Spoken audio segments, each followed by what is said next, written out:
Hey everyone! In this quick tutorial, I'll show you how to change the region on your Mac, whether you're using a MacBook Pro, MacBook Air, or iMac. Before we begin, don't forget to subscribe to the channel. It really helps me out.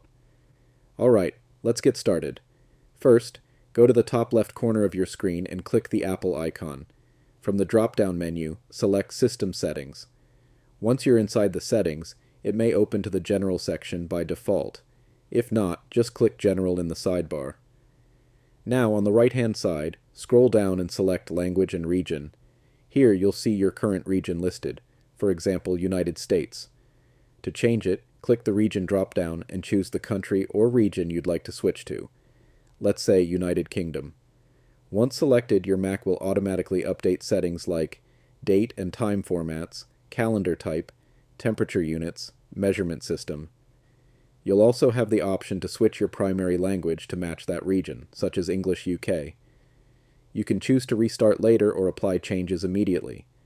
And that's it. Your Mac is now configured for your selected region. If this tutorial helped, make sure to like the video and leave a comment if you have any questions. I'm here to help.